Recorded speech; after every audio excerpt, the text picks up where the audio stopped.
We often cover politics, Department of Justice issues, very heavy things on this show. But as the week came to an end, I wanted to bring you one story that many media outlets are not covering, but some pretty big ones are. And that is UFOs, unidentified flying objects. Now, let's be honest. We're all pretty interested in this. We watch those reality shows. We think it's pretty cool. I love the X-Files. But now the New York Times, last Monday, Memorial Day, devoted almost a whole page to Navy pilots that are seeing UFOs. They're seeing more of these after, especially F-18 Hornet, Super Hornet pilots, the radar in their fighter planes was upgraded. Well, the Department of Defense tells the New York Post now that the government program that the Advanced Aerospace Threat Identification Program, that government program, is still looking into UFOs. The program shut down in 2012, but due to these new sightings, many sightings by these pilots, the program is now conducting research again. And a former British official who did similar research for the UK said this is a bombshell revelation for our Defense Department. And that's where I want to welcome in our next guest, former federal prosecutor and founder of Freedom Watch, Larry Klayman. You always see Larry on the show analyzing complex legal issues, but like me, he's pretty interested in this, sent us an email about it. Still with me also is Karen Giorno, former Trump senior advisor and longtime GOP strategist. So Larry, the reason I'm interested in this is when we look at our F-18 pilots, our fighter pilots, these are some of the most intelligent, well-trained, physically and psychologically fit people on the planet. The competition just to be a fighter pilot is, there's really unparalleled.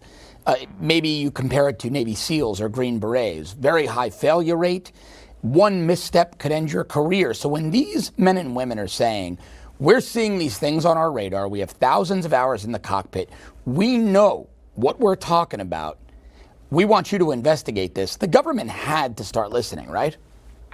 Absolutely right. And John, you know, from personal experience, when I was applying to college, I wanted to go to the Air Force Academy at the time so I could be a pilot.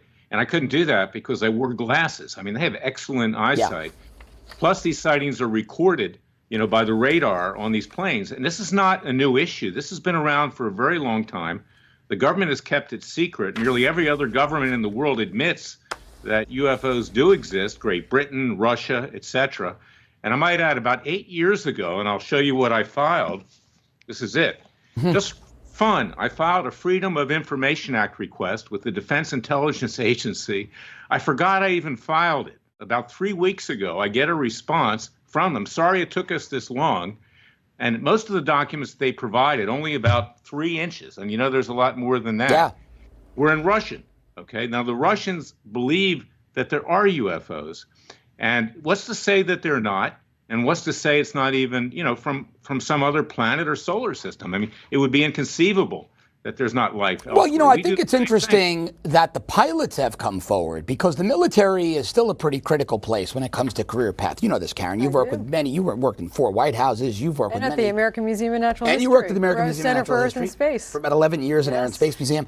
And a fighter pilot makes a claim like this. It could be the end of his career. It could not just of flying, but be kicked out of the Navy. Absolutely right. Now you've got these frontline combat unit pilots, and this is pretty recent video, saying, no, we saw these things. So, Larry, that DIA report, anything interesting in there? Any good takeaways?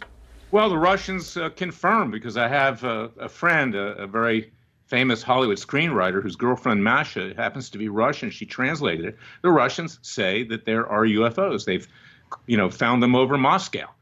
And here's the thing, John, and I'll tell you a funny story. It's not funny, but it's relevant.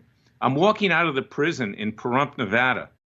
About a year ago, I was visiting our client, Klayman Bundy. There's walking next to me a guard, prison guard. And I say, boy, this place is like Alcatraz. It's the modern day. Instead of San Francisco Bay, you have rattlesnakes. Nobody's going to escape here. I was joking with him. Yeah. He said, I'm not worried about rattlesnakes. I see UFOs every single night. That's Area 51. Allegedly, that's where they took the bodies that were recovered at Roswell, where people have claimed in the military, people in the military have come forward that there were bodies of aliens in a crash that occurred there.